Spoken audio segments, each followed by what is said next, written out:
I'm not here to reach out to, the most weak-minded, weak-willed people who are just not smart enough, not strong enough, not self-disciplined enough to keep up a vegan diet. Okay? Conversely, I'm not going to lie to you and say that a vegan diet is easy. For most of us, if we grew up in this culture, it's not easy. But if you are thinking of veganism as a movement, as a political, social, ethical movement, look back at the history of the world and you tell me who has suffered less. There were people in ancient Greece, in ancient Rome, in ancient Sparta, who stood up and said slavery is wrong. And they fought to the death to liberate the slaves. And you know what? They liberated some slaves. They liberated particular slaves, particular families of slaves, particular communities of slaves.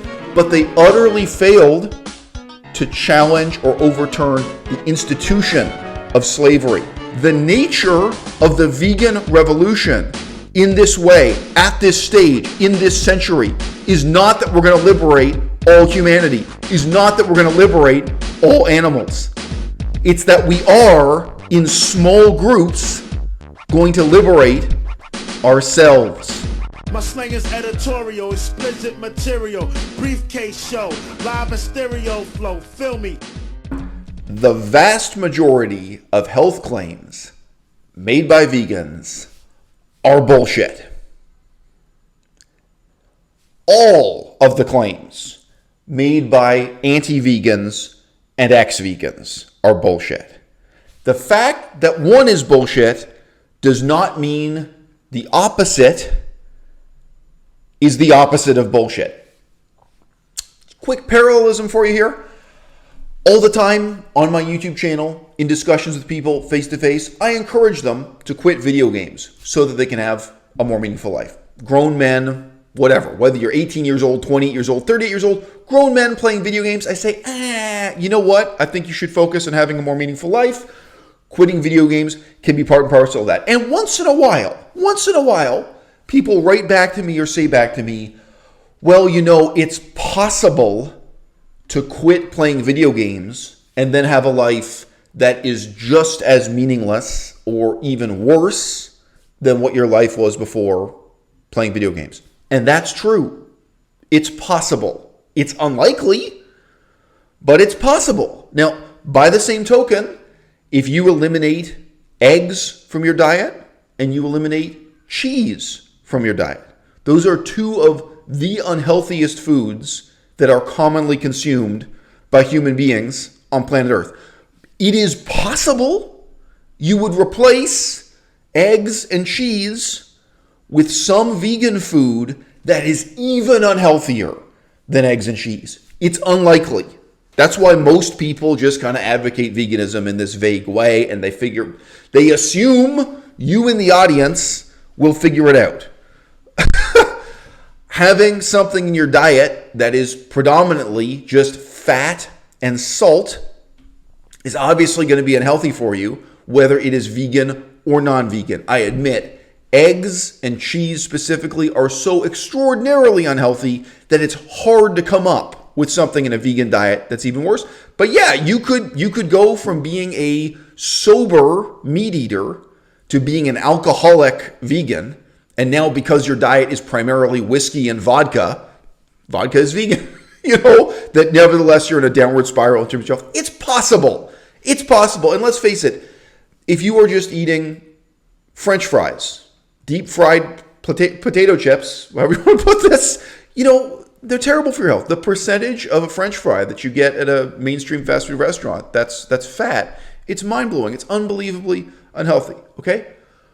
When people talk to me about these problems, which is rare because they know I am not going to tell them what they want to hear, but when people get in touch to me on the internet and talk to me about these problems, right?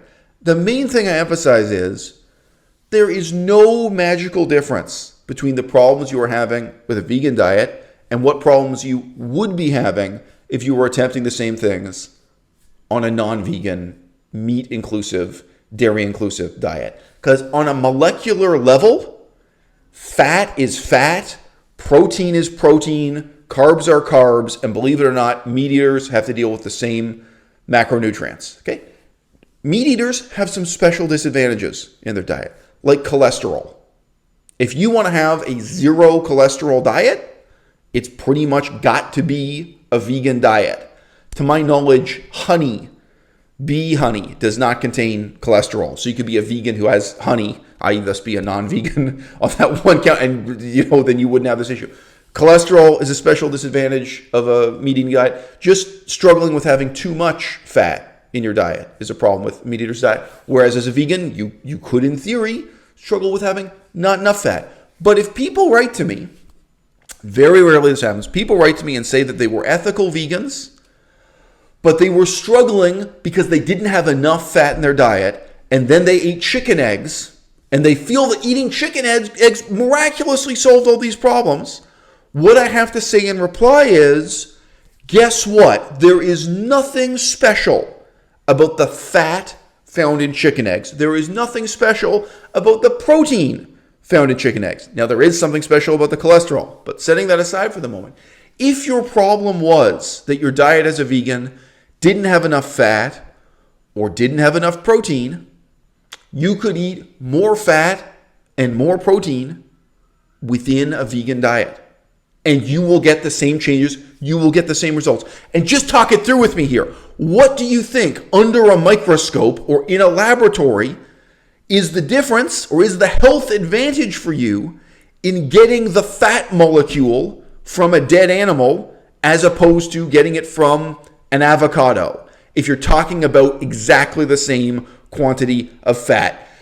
Now, a lot of vegans make impassioned, over-the-top arguments about the superiority of getting fat from a plant as opposed to an animal, like the dietary nutritional superiority of plants, the dietary nutritional superiority of protein. Guys, it's fractional. There are advantages to a vegan diet, but they're not miraculous. They're not impressive. I said this a million years ago on my channel. If you were on a university campus, as I used to be going to classes regularly in the university, and you go and attend a session of the vegan club, so university students are eating a vegan diet, and then you instead go to the science club or the cheerleaders for the sports team, or I'm running out of ideas for clubs at the university. My university wasn't very club intensive, I have to admit. Oh yeah, there was a club for people who were learning Chinese. There was a club for people doing different kinds of studies and different kinds of hobbies or whatever. If you go and compare these different clubs of students, it's just not the case that you walk into the room with the vegans and say, wow, you guys look amazingly healthy. You look amazingly impressive compared to the other clubs. No, probably if you go to the athletes club, whether it's the football players or the cheerleaders or something, probably they're going to be a bit more physically impressive than the science club. Probably if you go to the performing arts students club, the kids who want to be movie stars, they're probably going to be better looking and more fit for reasons that have nothing to do with the vegan diet. But no, if you show up and meet the vegans and meet the animal rights activists, they look like normal people, all right? Veganism is a normal diet. It has the advantages and disadvantages of any other normal human diet. The difference is ethical. The difference is ecological. The difference is your sense of personal responsibility and doing the right thing because it's the right thing to do. Now, another huge ghost haunting this discourse is cultural, because the production and consumption of food in any given place at any given point of time is culturally conditioned. I knew this asshole for years on YouTube who used to be vegan, who used to be a vegan activist, and now is not only a meat eater and a carnist, but appeared on Spherage's channel. If you don't know who that is, don't look it up. And I'm aware his name is not actually pronounced Spherage. It's become his moniker here on the internet. He went over and did an interview on Spherage's channel, slamming and condemning the vegan diet and attributing all of his problems in life to the vegan diet and attributing the solutions to eating eggs and cheese, right? Now, not only do I know that everything this guy is saying is false, diluted, and self-serving because of the evidence that was on his YouTube channel in the past, right? I also talked to him during the process because he came to me and asked for help and advice when he was struggling with a vegan diet. And one of the things I had to come to again is, white people in the United States of America do not know how to cook beans. And this is not just a problem for vegans. This is a problem for meat eaters. If you add fish and eggs and cheese to your diet, like you go from being vegan to adding those things, guess what? If you eat out in a Mexican restaurant, anywhere in the United States of America or Canada, you can have 6 to 12 hours of indigestion because of undercooked beans, right? The problem with beans is not that they're vegan. The reason why they're hard to digest isn't even fiber. If you take beans straight out of the can, rinse them off, and eat them, there's the same amount of fiber as if you took those beans, rinsed them off, put them in a pressure cooker, and cooked them for 4 hours at high temperature under pressure. Okay? The fiber doesn't disappear. The fiber doesn't evaporate in the air. When the beans are thoroughly cooked, they're easier to digest. And guess what?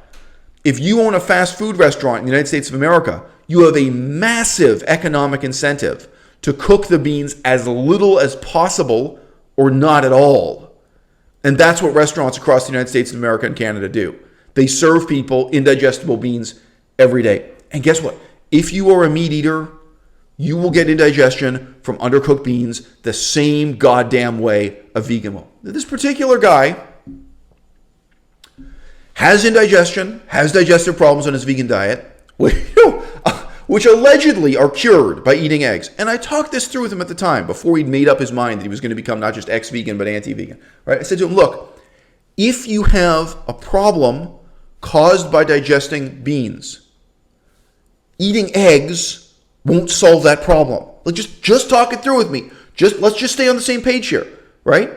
If you have indigestion caused by eating beans, and then you eat the beans and eggs together at the same time, you're still going to have that indigestion caused by beans. Now, conversely, if your problem is solved because you stopped eating beans and you started getting fat and protein from another source, again, this really has nothing to do with veganism or non-veganism. It's not that there is some special molecule in the egg that would not be available from some other vegan source. If what your body needs is protein, what your body needs is fat, what your body needs is carbohydrates, calories, and a list of minerals and vitamins. And your body doesn't really care where those come from, right? Your body doesn't react differently to protein that comes from a murdered animal or protein that comes from weightlifters' vegan protein powder, right? If you're talking about a processed protein powder,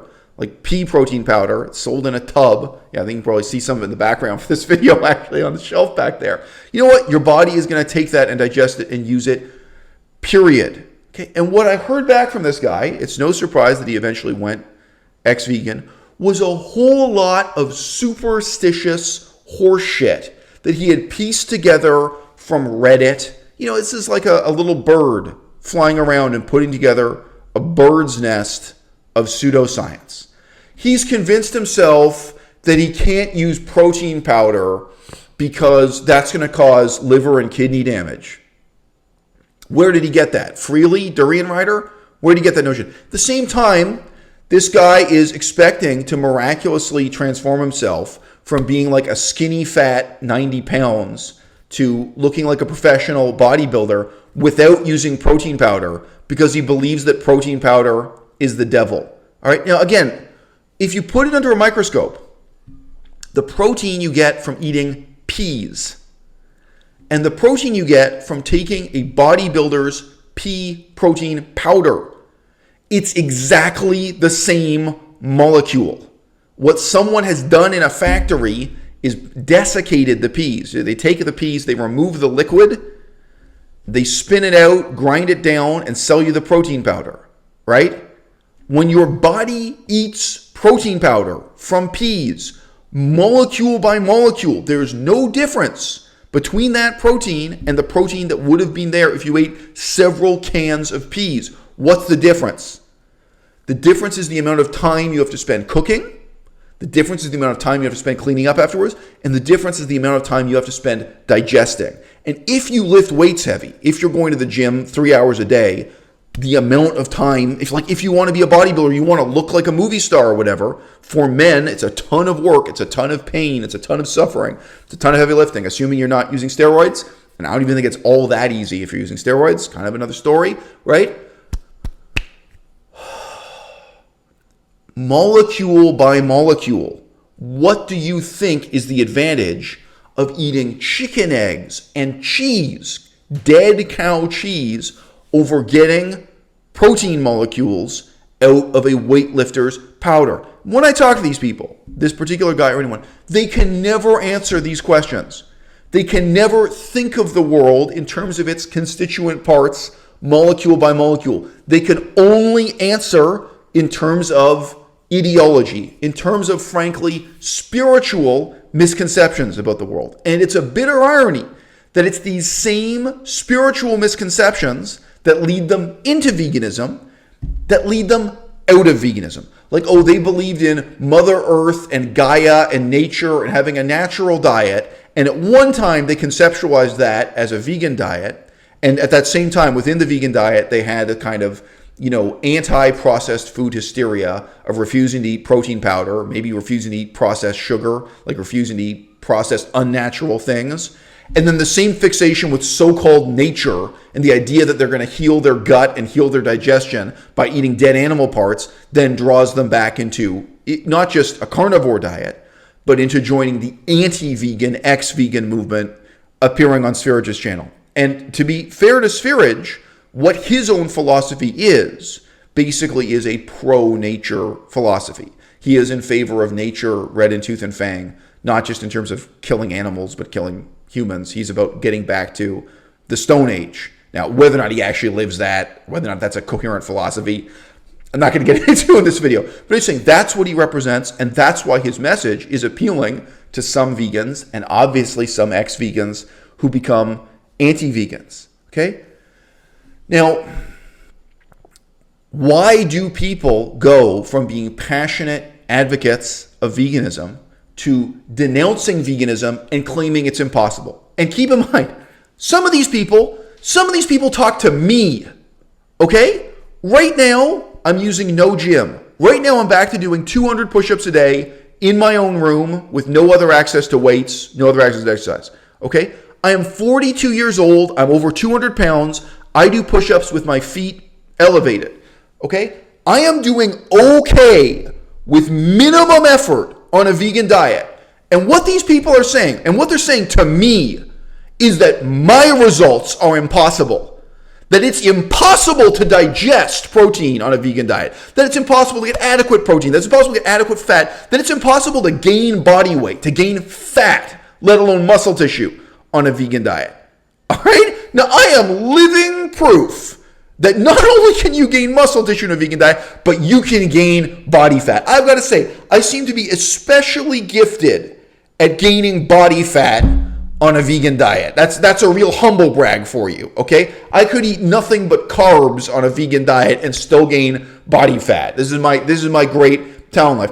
What these people are saying to me is that what I take for granted as normal 7 days a week, not any great accomplishment. My priorities in life, I want to study Chinese, I want to study French, I have a stack of books about politics I want to read. I'm writing a book of my own, I want to get my book published. I'm going through a divorce, I have a YouTube channel. There are so many things in my life that are a higher priority than lifting weights at the gym or even doing my 200 push-ups a day, right? And right now we're in the middle of a global pandemic. There are reasons to be stuck inside your house and not doing normal kinds of things for exercise. I'm not trying to be a bikini model out here. Freely Enduring Rider used to say, their main claim used to be that you can effortlessly have a great body on a vegan diet. Okay, I'm going to tell you something. If you are a middle-aged man, you can effortlessly have the same kind of mediocre results I have. Because what I'm doing right now, it's pretty close to zero effort. And these people are writing into me claiming that it is a scientific certainty after their bullshit anecdotal experience that it's just impossible to gain body weight on a vegan diet, fat or protein. These people claim, they were just wasting away. They were just withering away. They were just losing weight. They just couldn't digest anything on a vegan diet. All right? And they write to me asking for advice. What advice am I supposed to fucking give you? All right? We have this saying in English, wishful thinking. It's very clear what we mean by wishful thinking. The problem with that phrase is it only concerns positive aspirations, positive desires. Pardon me. We don't have a term for the equivalent of wishful thinking when what you're fixated on is negative or self-sabotaging, right? These people put themselves in a mindset where they are looking to justify their own indigestion. They are looking to justify their own struggles, their own difficulties with the vegan diet. They're looking to reify this as if it's a law of physics, as if there's an insuperable obstacle that requires them to give up their ethical and ecological commitment to veganism and to instead embrace killing animals so that they can get quote-unquote adequate fat and protein in their diets. Right? And it's very telling to me that they are not even willing to try. They're not even willing to try as an experiment eliminating the eggs, eliminating the cheese from their diet, and getting the same macros, getting the same ratios of macronutrients, getting more fat and more protein in their diet from vegan sources, from vegan means. See how that goes, right?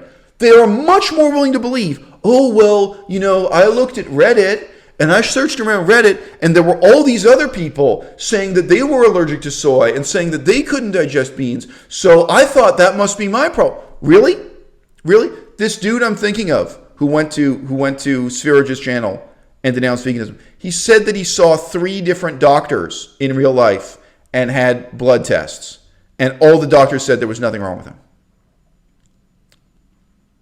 What is it? He made up all these explanations in mind, not just the soy allergy thing. It's like, oh, well, I've convinced myself that it's a problem with my stomach acid, that my stomach acid is too low, so I can't digest these things. And the reason for his stomach acid being low is like the absence of eggs in his diet, right? Yeah, and then chicken eggs solve this problem.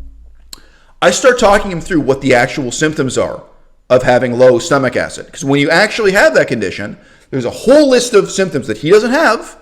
Mysteriously, just like the soy allergy, these are symptoms you don't have that don't match your case at all. And guess what? When the doctors did those blood tests on you, here are the nutrient deficiencies that would show up. Because then we're not talking about something being deficient in your diet. The point is, even if you are eating certain nutrients, they will not be digested properly because you don't have the stomach acid to do it. Oh, gee, what do you know? I just objectively and rationally proved that your theory justifying why you quit the vegan diet and went back to eating meat and eggs and cheese is complete bullshit, that it's actually impossible, that it cannot be true. And gee, I just affirmed that when those doctors said there is nothing wrong with you physically, they were telling the truth. And you didn't want to believe your doctors, and you didn't want to believe me. You wanted to fly around the internet like a little bird, picking out, branches here and there to put together a bird's nest of excuses to go back to eating meat. So why is it? So what is the real problem here? All right? The problem is not physiological. The problem is not your digestion. The problem is not that you have an allergy. The problem is you. Stupidity is real. There are a lot of stupid, selfish people on the internet sharing their crazy theories to justify completely self-indulgent short-term decisions they're making. And these people find each other. They find others who make the excuses that they want to make for themselves. And what they engage in is parallel to wishful thinking. But an example of wishful thinking is just convincing yourself that if you move to Los Angeles and rent an apartment, you're going to become a movie star or a famous singer. All you got to do is go there. That's wishful thinking. This is the opposite. This is self-sabotaging thinking. This is thinking, hey, you know what? And it's happened to me. You go out to a Mexican restaurant and eat undercooked beans, or you grew up in a household where nobody ever really taught you how many hours you have to boil beans to make them digestible. You have indigestion from eating beans, and your mind starts running. You start thinking, you start putting together this theory that there's something wrong with you, that biologically you have some unique problem that excludes you from the vegan movement. You're having a problem nobody else has ever had before. You're in a special minority of people. who biologically need to eat meat because you had a bad taco, because you had a bad burrito, because you had 6 hours of indigestion. Okay? I have never made videos reaching out to the stupidest 40% of the audience. Okay? And I'm not going to start. I'm not here to reach out to, the most weak-minded, weak-willed people who are just not smart enough, not strong enough, not self-disciplined enough to keep up a vegan diet. Okay? Conversely, I'm not going to lie to you and say that a vegan diet is easy. For most of us, if we grew up in this culture, it's not easy. There's a lot to figure out. All right? Whether it's figuring out how to boil beans, how to get enough protein, how to get the mix of nutrients you need on your diet. It's not easy. It's hard work. Okay? But if you are thinking of veganism as a movement, as a political, social, ethical movement, look back at the history of the world and you tell me who has suffered less. There were people in ancient Greece, in ancient Rome, in ancient Sparta who stood up and said slavery is wrong. And they fought to the death to liberate the slaves. And you know what? They liberated some slaves. They liberated particular slaves, particular families of slaves, particular communities of slaves. But they utterly failed to challenge or overturn the institution of slavery as such. Centuries later, you can look at the history of slave rebellions in the Caribbean, in South America. Long before the abolition of slavery, there were revolutions that didn't abolish slavery, that didn't end slavery, that just liberated some slaves, while other people continued to be bought and sold, continued to be enslaved. Okay? The nature of the vegan revolution in this way, at this stage, in this century, is not that we're going to liberate all humanity, is not that we're going to liberate all animals. It's that we are, in small groups, going to liberate ourselves.